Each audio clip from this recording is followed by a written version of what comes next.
আসসালামু আলাইকুম রহমতুল্লাহ। মাননীয় স্পিকার, আপনাকে আন্তরিকভাবে ধন্যবাদ জানাচ্ছি এই মহান সংসদে দাঁড়িয়ে আজকে এই কথা বলার জন্য সুযোগ পাওয়াতে, এবং আল্লাহর শুকরিয়া আদায় করছি। পাশাপাশি আমি নির্বাচিত হয়ে এসেছি 89 যশোর 5 মনিরামপুর উপজেলা। সেই মনিরামপুর উপজেলার জনগণকে আমি আপনার মাধ্যমে আন্তরিক শুভেচ্ছা ও ধন্যবাদ জানাচ্ছি।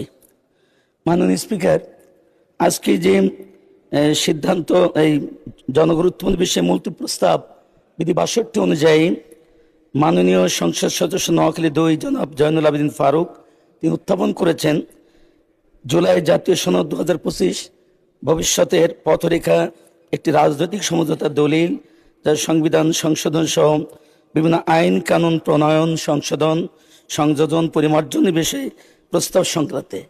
মাননীয় স্পিকার, আপনি জীবন সঙ্গিনীর বিয়োগের কারণে শোকাহত থাকায় আপনি অনুপস্থিত ছিলেন 30 মার্চ তারিখে। সেদিন মাননীয় ডেপুটি স্পিকার যখন সংসদ পরিচালনা করছিলেন, সেখানে আরেকটি জুলাই সনদ 2025 যা রাজনৈতিক সমঝোতার দলিল হিসাবে স্বাক্ষরিত হয়েছে তা বাস্তবায়নের প্রক্রিয়া নির্ধারণের জন্য সংসদে মুলতবি প্রস্তাব উত্থাপন করেছিলেন। সেদিন সংসদ সভাপতি এটার পরে বলেছিলেন মাগরিবের পরে এটার পরে তিনি সিদ্ধান্ত জানাবেন। আজ পর্যন্ত সেই বিষয়ে কোনো সিদ্ধান্ত আমরা জানতে পারিনি, যে কারণে এই পরিচালনার জন্য যে কার্যপ্রণালী বিধি রয়েছে তার 63 বিধির দীর্ঘ সেখানে লেখা রয়েছে, একই অধিবেশনের যে বিষয় আলোচিত হইয়াছে কোনো প্রস্তাবে পুনরায় সেই বিষয়ে আলোচিত হইবে না। মাননীয় স্পিকার, 63 বিধির এই দীর্ঘ এটার কারণে আজকের এই উত্থাপিত বিষয়টি যেটা আজকে আনছেন, আজকে নতুন করে সেদিন এনেছিলেন স্বতন্ত্র জাতীয় সংসদ সদস্য, আজকে সরকারি দলের শব্দের শুধু একটু, কিন্তু এখানে একই বিষয়। আর সবচেয়ে দুঃখজনক ঘটনা হলো যে জুলাই সনদকে ভিত্তি করে সংবিধান সংস্কার বিষয়ে এটি ম্যান্ডেট নেওয়া হয়েছিল, সেই বিষয়টি পাশ কাটায় সংস্কার শব্দটি পর্যন্ত আনা হয় নাই। অথচ আমরা যে ম্যান্ডেট নিয়েছিলাম রেফারেন্ডামের মাধ্যমে, সেখানে পরিষ্কার লেখা ছিল আপনি কি জুলাই জাতীয় সনদ সংবিধান সংস্কার নট সংশোধন বাস্তবায়ন আদেশ, এটা নিয়ে হা বা না ভোটের যে বিধানটি ছিল, সেখানে এই জনগণ has given us to reform the constitution not for amendment. অথচ সেই বিষয়টাকে একবারে এড়িয়ে যে আজকে সংশোধন তো usual process of constitution under article 142, যে বিষয়টা জন্য কোনো ম্যান্ডেটের প্রয়োজন হয় না, অথচ ম্যান্ডেট নিলাম সংস্কারের, আমরা এখানে আলোচনা করতেছি সংশোধনের, যেটা আলোচনা করে মূলত যে সুপ্রিম উইল অফ পিপল সেটাকে আজকে কবর দিয়ে, আজকে তাকে মৃত্যুর পথে ঠেলে দিয়ে আমরা যেটা স্বাভাবিক পদ্ধতি রয়েছে, আমরা গণরায়কে উপেক্ষা করে আমরা আজকে সংসদে আলোচনা করবার জন্য এখানে বিভিন্নভাবে প্রস্তাবনা হচ্ছে।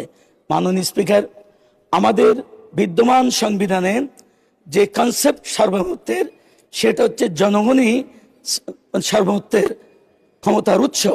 তাহলে জনগণ যে ক্ষমতার উৎস, যে বিদ্যমান সংবিধান, সেটা আমরা কখন বুঝি?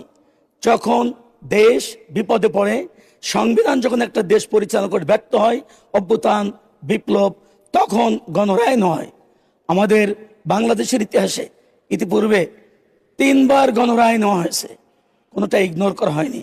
যদিও 5ম সংশোধনের মাধ্যমে পরবর্তী কোনো একটা সরকার এসে, পতিত সরকার, তারা এটাকে অবৈধ ঘোষণা করেছিলেন, পরবর্তী সেটাও রিভার্স হয়েছে।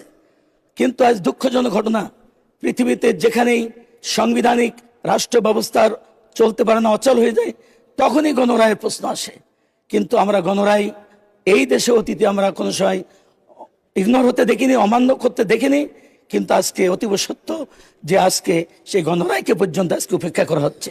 মাননীয় স্পিকার, আজকে আমি যদি এই মহান পার্লামেন্টের সদস্য হিসেবে কথা না বলতে আসতাম, যদি আমি জনগণের কাতারে থাকতাম, তাহলে আমি নিশ্চয়ই টেলিভিশনের সামনে এই মহান সংসদ নিয়ে আলোচনা আমি দেখতাম।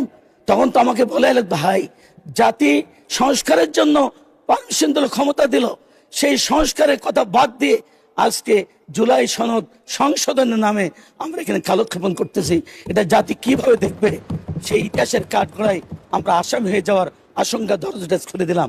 আজকে জুলাই সনদ করা হয়েছে, উদ্দেশ্য ছিল যাতে ভবিষ্যতে আর কোনোদিন মানুষ গুম না হয়, আয়না ঘরে না যায়, আর কোনোদিন যেন জুডিশিয়াল কিলিং এর শিকার না হয়, আর কোনোদিন যাতে আমার সন্তান হত্যার শিকার না হয়, সড়ক আন্দোলন করলে বেপরোয়া পাখির মতো গুলি করে আমাদের ছাত্রছাত্রী মারার মতো ঘটনা না ঘটে, এবং পরিশেষে জুলাইয়ের আন্দোলনের মাধ্যমে হাজার হাজার পঙ্গুত্ব বরণ করেছে, 2000 মতো শহীদ হয়েছে। আমি যদি আজকে সংস্কার না হয়, যদি সংসদের পথেই যদি আমরা জেদ ধরে পড়ে থাকি, তাহলে আবার হত্যা ফিরে আসবে, আবার আয়নাগার ফিরে আসবে, আবার জুলাই যুদ্ধ ফিরে আসবে, আবার যুদ্ধ হবে, আবার জীবন যাবে, আবার হেলিকপ্টার দিয়ে গুলি করে আমার মাসুম বাচ্চাদের হত্যা করা হবে। সেজন্য সংস্কারবদ্ধে এই সংস্কার আলোচনা এখানেই মুলতবি করা হোক।